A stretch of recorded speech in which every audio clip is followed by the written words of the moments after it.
मसीही जीवन में बढ़ने के लिए जिन दो पहियों की आवश्यकता होती है वे हैं प्रेम और क्षमा।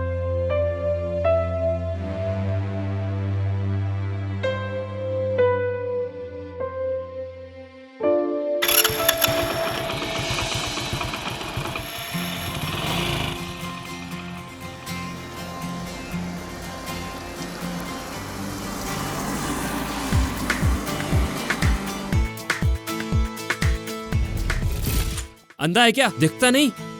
चल हाथ दे, उठा मुझे। पुलिस?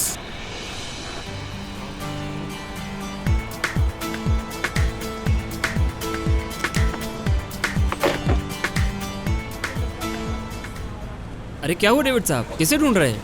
अरे एक लड़का मेरे स्टोर से सामान चोरी करके भागा है। जब तक मैं बाहर आता वो दूसरे ग्राहकों के साथ में बगैर पैसे चुकाए भाग गया। मुझसे टकरा के भागा है। उसके हाथ में एक सामान से भरा बैग भी था। अरे हाँ वही होगा। क्या क्या सामान चोरी किया उसने आपके स्टोर से? मैं ये तो नहीं देख पाया, पर कुछ न कुछ खाने पीने का ही सामान होगा। अक्सर लड़के स्टोर से यही चुराते हैं। और देखिए एल्विन भाई, मेरी कोई सोने चांदी की दुकान तो है नहीं। मुझे भी यही लगता है। सॉरी सर, गलती से हो गया। मुझे लगता है वो कोई प्रोफेशनल चोर नहीं है। आप कहें तो मैं रिपोर्ट लिखवा दूं? जब आपको यही नहीं पता कि आपके स्टोर से उसने क्या सामान चोरी किया है तो आप क्या रिपोर्ट लिखवाएंगे? वैसे फिक्र मत कीजिए, मैं उसे पकड़ लूंगा। लेकिन आप कैसे ढूंढेंगे उसे? वो मुझसे टकराया था, मैंने उसका चेहरा भी देखा है। और आप जानते हैं पुलिस वाला एक बार किसी का चेहरा देख ले तो कभी भूलता नहीं। लेकिन आप कहाँ ढूंढोगे उसे?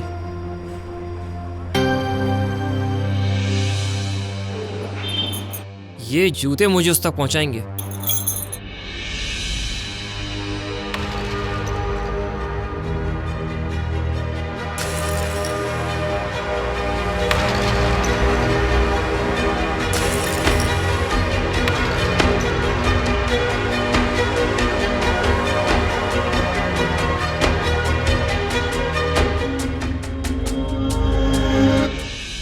एल्विन, ना तो थाने में रिपोर्ट लिखी गई है और ना कोई शिकायत है, फिर तुम्हें क्या जरूरत है उसको पकड़ने की और फालतू अपना समय बर्बाद करने की? जरूरत है रोजर। अगर उस बच्चे को अभी नहीं पकड़ा गया तो बाद में बहुत बड़ा अपराधी बन सकता है। ऐसे में उसके जीवन को मैं बचाना चाहता हूँ। लेकिन ये काम उसके घर वालों का है। यदि उसका परिवार ऐसा ना कर पा रहा हो तो मैं भी ना करूँ। कई बार अपराधी व्यक्ति नहीं, अपराध के पीछे का कारण होता है। और इससे तुम्हें क्या फायदा? देखो, परमात्मा ने कितने खूंखार अपराधियों को अपराध का मार्ग छोड़कर सही मार्ग पर चलना सिखाया। ऐसे में परमात्मा को क्या मिला, सोचा है? तुम सच कहते हो एल्विन। एक जीवन को बचाकर हम उससे जुड़े अनेक जीवन को बचाने का काम कर सकते हैं। बाइबल भी हमें यही सिखाती है कि अगर तुम किसी को बुराई के रास्ते पे चलने से बचा सको तो जरूर ऐसा करो, है ना? मैं भी वही कर रहा हूँ।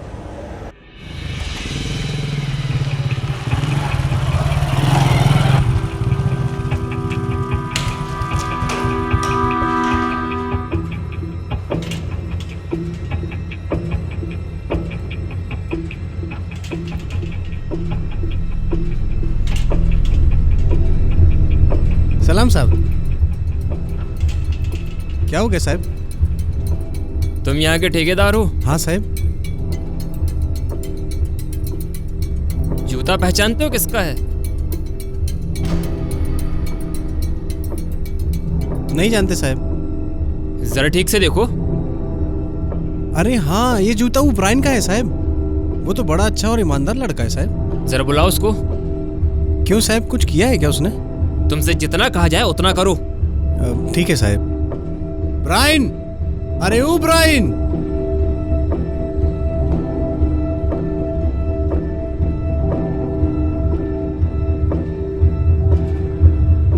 ये रहा साहब। तुम जाओ यहाँ से। तुम्हारा नाम क्या है? ब्रायन। पूरा नाम बताओ। Brian Wilson. जूता तुम्हारा है? जूतों पर लगी मिट्टी देखकर ही मैं समझ गया था ये किसके हो सकते हैं और वो कहाँ मिलेगा। भागने की सोचना भी मत। डेविड साहब के स्टोर से तुमने ही सामान चोरी किया था ना, और मुझसे तुम टकराए भी थे। कहाँ रहते हो? वहाँ बस्ती में। और जो सामान चोरी किया था वो कहाँ है? चलो।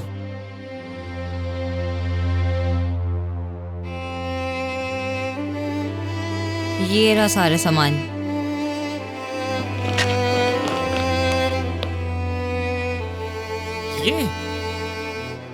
ये सब चुराया तुमने?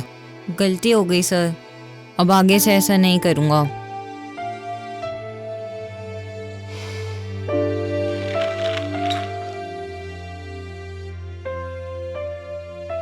क्यों डेविड साहब, यही लड़का है ना?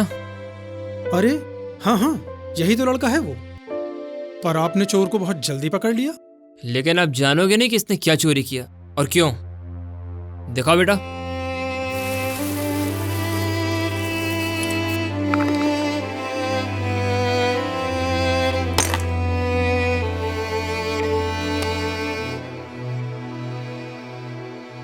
चौंक गए ना?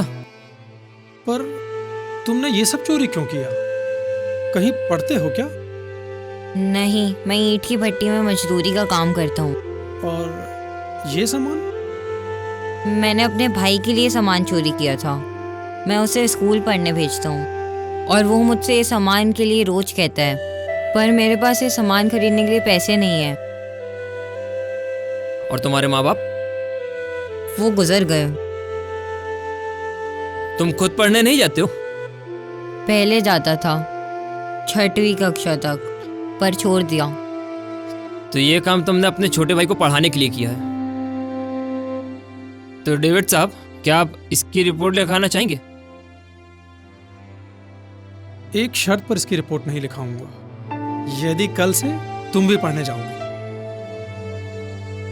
क्यों ब्रायन? लेकिन मजदूरी नहीं करूँगा तो?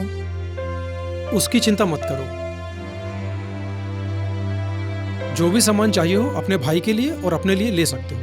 और जो कुछ खाने पीने के लिए चाहिए हो वो तुम यहाँ से ले जाना, ठीक है? जाओ ले लो सामान। शायद इस बच्चे की जगह मैं भी होता तो मैं भी यही गलती करता।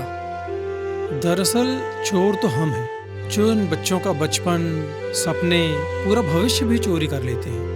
यदि किसी एक बच्चे के सपने पूरे करने में हम मदद कर सकें तो शायद और भी लोगों की मदद हो सके। गुड मॉर्निंग पास्टर साहब। गुड मॉर्निंग पास्टर आज साहब। ब्रायन के स्कूल का पहला दिन है। Wow, that's wonderful. आपसे मिलना चाह रहा था। अच्छा अच्छा, चलिए पास्टर साहब, मेरी ड्यूटी का टाइम हो रहा है। ओके ओके, ठीक है।